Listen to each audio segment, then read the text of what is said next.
ఎలాంటి సాసులు వాడకుండా ఇంట్లోనే వెజ్ మంచూరియన్ చేయడం ఎలాగో చూసేయండి. Hi friends, welcome to my channel Deepa Kalamkuri. ముందుగా క్యాబేజ్ను వీడియోలో చూపించినట్లుగా చాలా సన్నగా కట్ చేసుకోవాలి.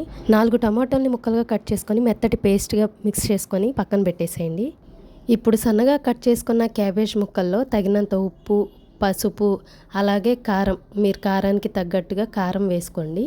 కారం వేసుకున్న తర్వాత 1 టీ స్పూన్ ధనియాల పౌడర్, అలాగే కొంచెం గరం మసాలా, అదేవిధంగా కొంచెం అల్లం వెల్లుల్లి పేస్ట్, మిరియాల పౌడర్ కూడా వేసుకొని వీటి తర్వాత మైదా కొంచెం, అలాగే కార్న్ఫ్లోర్ కూడా వేసుకొని వీటన్నిటిని ఒకసారి మిక్స్ చేసుకోవాలి. ఇలాగ వీడియోలో చూపిస్తున్నట్లుగా మిక్స్ చేసుకొని తర్వాత కొంచెం కొంచెం వాటర్ యాడ్ చేసుకుంటూ చపాతీ ముద్దలాగా కలుపుకోవాలి. ఇది మనం కలుపుకుంటూ ఉండగా పక్కన ఆయిల్ పెట్టుకుంటే అది హీట్ అవుతూ ఉంటుంది.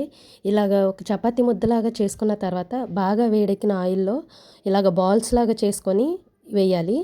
వీడియోలో చూపిస్తున్నట్టు ఒక్కొక్కటిగా వేసి వాటిని వెంటనే ఇలా కదిపేయకుండా కొంతసేపు అలా వదిలేసి తర్వాత మిక్స్ చేయాలి. మంటను హై ఫ్లేమ్ కాకుండా మీడియం కంటే కొంచెం ఎక్కువ పెట్టుకొని వేయించుకోండి. మీడియం ఫ్లేమ్లో పెడితే ఏంటంటే గట్టిగా అయిపోతాయి, అలాగే హై ఫ్లేమ్లో పెడితే మాడిపోతాయి, ప్లస్ లోపల ఉడకవన్నమాట. అందుకని మీడియం కంటే కొంచెం ఎక్కువ ఫ్లేమ్లో పెట్టేసి వీటిని ఫ్రై చేసుకోండి. ఇవి తీసేసుకొని అదేవిధంగా ఇంకా ఉన్న పిండిని కూడా ఇలా బాల్స్ లాగా చేసుకొని ఫ్రై చేసుకోవాలి. ఇవన్నీ ఫ్రై చేసిన తర్వాత చూడండి, యాజ్ ఇట్ ఈస్గా మనం బయట తినే మంచూరియన్ బాల్స్ లాగానే వచ్చినాయి. తర్వాత స్టవ్ మీద పెద్ద గిన్నె పెట్టుకొని దానిలో కొంచెం ఆయిల్ వేసి, ఆయిల్ హీట్ అయిన తర్వాత పచ్చిమిర్చి, సన్నగా తరుక్కున్న ఉల్లిపాయలు వేసి హై ఫ్లేమ్ మీదే వాటిని వేయించాలి. ఒక 2 మినిట్స్ అలా హై ఫ్లేమ్ మీద ఫ్రై చేసిన తర్వాత దానిలో కొంచెం అల్లం వెల్లుల్లి పేస్ట్ కూడా వేసి అల్లం వెల్లుల్లి పేస్ట్ పచ్చివాసన పోయేంత వరకు ఫ్రై చేసుకోవాలి.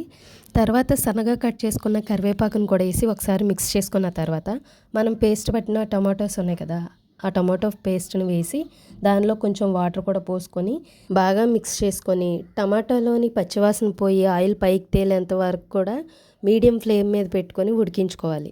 తర్వాత దీనిలో సాల్ట్, కొంచెం పసుపు వేసి ఒకసారి మిక్స్ చేసుకొని కార్న్ఫ్లోర్ ఒక 2-3 స్పూన్స్ తీసుకొని దానిలో వాటర్ పోసుకొని పలచగా చేసుకొని ఆ వాటర్ని ఇప్పుడు ఈ టమాటో పేస్ట్లో వేయాలి.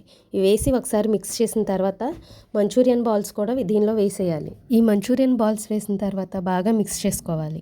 మిక్స్ చేసుకున్న తర్వాత లాస్ట్లో కొంచెం కొత్తిమీర వేసుకొని దించేయడమే. ఒకవేళ మీకు ఎగ్ మంచూరియా కావాలంటే ఎగ్ ఫ్రై చేసుకొని దీనిలో మిక్స్ చేసుకోవడమే. అంతేనండి, చాలా సింపుల్గా అయిపోద్ది. ఒకసారి మీరు ఇంట్లో ట్రై చేసి ఎలా వచ్చిందో కామెంట్ చేసి చెప్పండి. మీకు ఈ వీడియో నచ్చితే లైక్ చేయండి, అలాగే ఇలాంటి మరిన్ని వీడియోస్ కోసం నా ఛానల్ని సబ్స్క్రైబ్ చేయండి.